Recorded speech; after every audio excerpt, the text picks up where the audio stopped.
Belasan rumah di Kecamatan Dawar Blandong, Kabupaten Mojokerto terendam banjir. Banjir juga merendam jalan desa yang diakibatkan rembesan air sawah.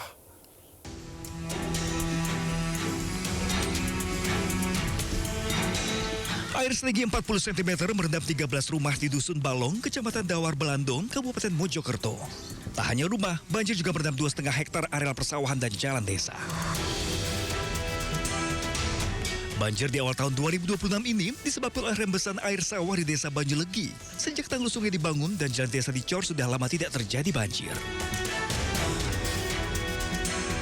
Untuk yang terdampak ini kurang lebih 13 rumah dengan di jalan ya itu 40 sampai 50 dan juga mengenai lahan pertanian kurang lebih 2,5 hektar. Kira-kira penyebabnya Pak?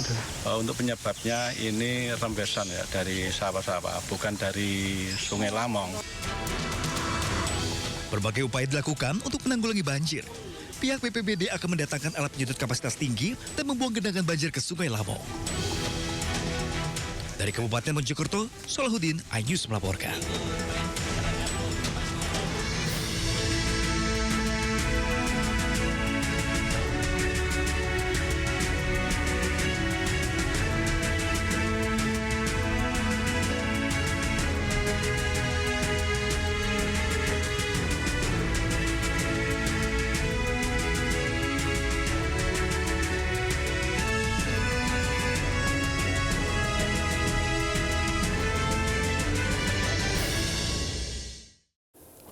Air jernih berwarna biru di fenomena sinkhole di Kabupaten 50 Kota Sumatera Barat sempat menarik perhatian warga. Namun hasil uji laboratorium membuktikan air tersebut tidak aman untuk dikonsumsi karena mengandung bakteri berbahaya.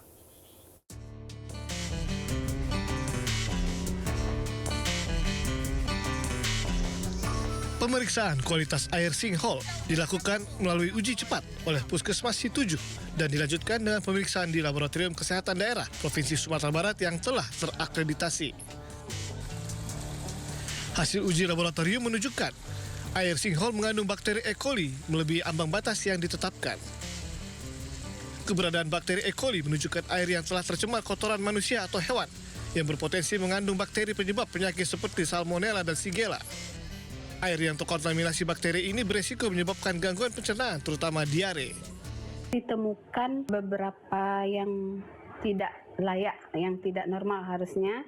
Misalnya E. coli itu di air yang layak langsung minum itu 0. Kita menemukan 11. Kemudian ada kuman total coliformnya ada 234 yang harusnya juga 0. Nah, sehingga rekomendasinya memang air sinkhole ini tidak bisa atau tidak layak diminum langsung, tapi harus dimasak dulu.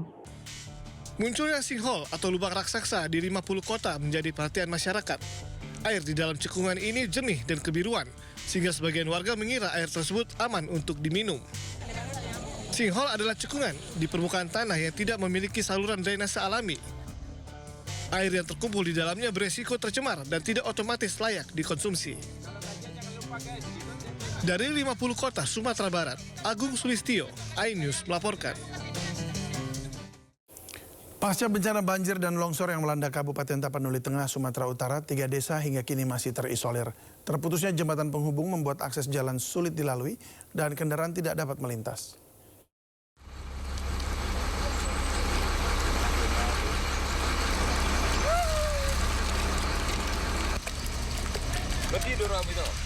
Hampir 2 bulan pasca banjir dan longsor di Tapanuli Tengah yang menyebabkan jembatan penghubung antar desa putus, hingga kini 3 desa di Kabupaten Tapanuli Tengah masih terputus. Putusnya jembatan penghubung serta timbunan material longsor dan lumpur tebal menyebabkan kendaraan tidak dapat melintas. 3 desa tersebut yaitu Desa Sigiring-Giring, Desa Kalangan 2, dan Desa Tapian Nauli Sauranggita. Hingga saat ini, satu-satunya akses yang bisa ditempuh menuju lokasi hanya dengan berjalan kaki. Kondisi ini menyulitkan mobilitas warga dan menghambat distribusi bantuan logistik ke wilayah tersebut. Bupati Tapanuli Tengah Masinton Pasaribu menyampaikan pemerintah daerah terus mengupayakan agar akses jalan dan jembatan dapat segera dipulihkan. Pembukaan akses dilakukan secara bertahap dengan mengerahkan alat berat serta melibatkan berbagai unsur terkait. Iya, ada masih di atas ini, ada 3 desa terisolir dan dusun gitu ya. Nah, ini kami terima kasih dengan bantuan dari Mabes TNI AD, khususnya dari Pak Kasat ya, yang sudah membawa Aramco ya, dan juga tentu kemarin kami sampaikan juga ke Pak Pangdam, Bukit Barisan, Pak Danrem dan Pak Dandim, semua kita gotong royong agar akses ke atas ini bisa terurai. Tadi ada disampaikan Pak Dandim beberapa patahan dan membutuhkan baik itu bronjong dan juga Aramco. Pemerintah daerah menargetkan akses jalan dan jembatan penghubung dapat segera berfungsi kembali sehingga distribusi bantuan lancar dan aktivitas masyarakat kembali normal. Dari Tapanuli Tengah, Sumatera Utara, Sukriyadi Anyus melaporkan. Pasca banjir bandang di Aceh, TNI bersama warga bergotong royong menyediakan air bersih di Aceh Tamiang, Aceh. Hingga awal Januari 2026, penyediaan air bersih telah menjangkau 12 kecamatan dengan total 250 titik. Inilah ekspresi anak-anak saat air bersih tersedia di Aceh Tamiang, Aceh pasca banjir bandang yang terjadi beberapa waktu lalu. Tersedianya air bersih di Aceh Tamiang ini merupakan bentuk kepedulian pemerintah dalam menjawab kebutuhan mendasar masyarakat. Terkait hal tersebut, masyarakat pun bersyukur dan sampaikan terima kasih. Air bersih yang dapat kami pakai ya, mudah-mudahan ini dapat bermanfaat bagi kami sekeluarga dan seluruh masyarakat di BTN ini, Pak. Di desa apa nih, Pak? Desa BTN Desa Terban. Dalam pelaksanaan di lapangan, Sulistyo dibantu Kapten CZI Lambok Siregar dan dipastikan seluruh masyarakat terdampak banjir di Aceh Tamiang akan menjadi sasaran utama program ini. Segera memenuhi kebutuhan air bersih di daerah Aceh Tamiang. Karena Aceh Tamiang ini salah satu tempat yang sangat banyak Pak membutuhkan air. Hingga awal Januari, pembangunan sumur bor telah menjangkau 12 kecamatan dengan total 250 titik yang sudah selesai dikerjakan. Instalasi mesin RO akan diprioritaskan di sekolah, puskesmas, posko-posko pengungsian, hingga kodim, koramil, dan batalion. Pemerintah melalui Kementerian Pekerjaan Umum terus memperbaiki infrastruktur dan sarana yang rusak pasca bencana di Sumatera. Pembersihan dilakukan di jalan-jalan utama, pasar tradisional, serta fasilitas pelayanan publik lainnya.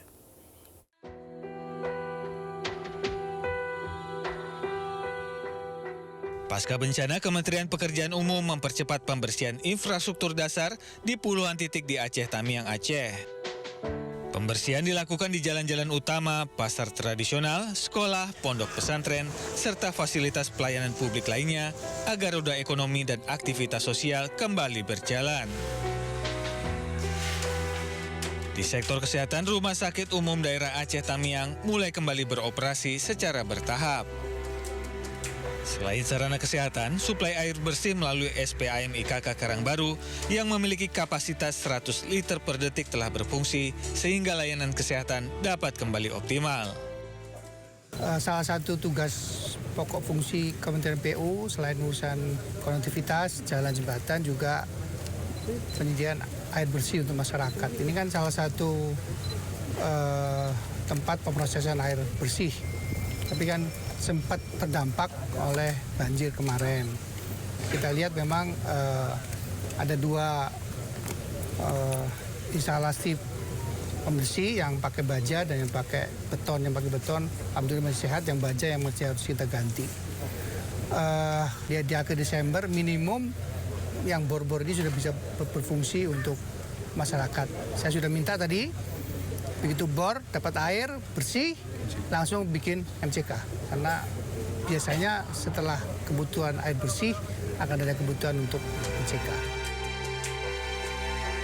Bagi warga yang kehilangan tempat tinggal, Kementerian PU membangun hunian sementara atau huntara di Kampung Bundar. Melalui pembersihan infrastruktur dan fasilitas publik diharapkan dapat mempercepat roda perekonomian dan aktivitas warga penyintas bencana.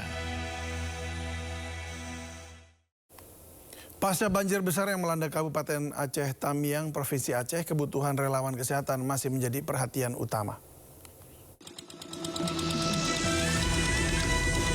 Hingga kini 170 relawan kesehatan dari Kementerian Kesehatan dan pemerintah daerah Aceh Tamiang telah diterjunkan di Kabupaten Aceh Tamiang, Provinsi Aceh. Relawan-relawan tersebut terbagi dalam 18 tim yang bertugas di posko kesehatan, titik-titik pengungsian, lokasi terdampak, serta rumah sakit umum daerah. Relawan difokuskan membantu pelayanan kesehatan masyarakat, terutama di wilayah yang sempat sulit diakses akibat banjir sejak pagi hingga malam hari. Selain tenaga medis umum, saat ini masih dibutuhkan tenaga medis khusus atau dokter spesialis, terutama spesialis kulit untuk penanganan luka, dokter kejiwaan untuk trauma healing, serta tenaga kesehatan lingkungan dan gizi. Nah, 170 dari relawan BES 2 ini sudah mempunyai pelayanan yang maksimal dan juga sudah ada yang jalan ke seluruh titik-titik pengungsi yang belum terakses pelayanan yang dibutuhkan oleh pelayanan masyarakat. Seperti Desa Sekumur dan Desa Rongoh dan beberapa desa yang komunitas daripada titik pengungsi yang banyak. Adapun jumlah kasus penyakit yang terbanyak adalah antara lain infeksi saluran pernafasan atas, kemudian dermatitis beserta dengan diare yang khusus pada titik-titik pengungsi dengan kondisi sanitasi yang rendah. Sampai saat ini, Kemenkes terus membuka untuk mengumpulkan relawan, yaitu para tenaga kesehatan, mulai perawat hingga dokter, yang ingin menjadi relawan kesehatan di wilayah terdampak bencana Sumatera untuk membantu pelayanan kesehatan bagi warga terdampak. Dari semua profesi itu terkumpul di dalam relawan kesehatan ini. Mereka mendaftar, kemudian akan kita bagi dalam beberapa batch untuk perginya.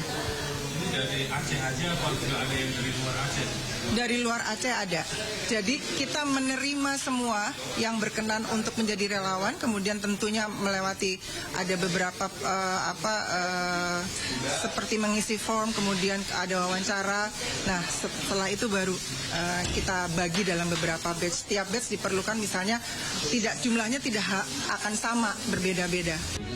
Meskipun ke depan jumlah kebutuhan relawan diperkirakan akan berkurang seiring menurunnya jumlah pengungsi dan pemindahan ke hunian sementara, namun pemerintah daerah menegaskan pelayanan kesehatan tetap disiagakan di setiap lokasi relokasi untuk memastikan kondisi kesehatan penyintas tetap terpantau. Dari Kabupaten Aceh Tamiang, Aceh, Stephen Patinama, iNews melaporkan.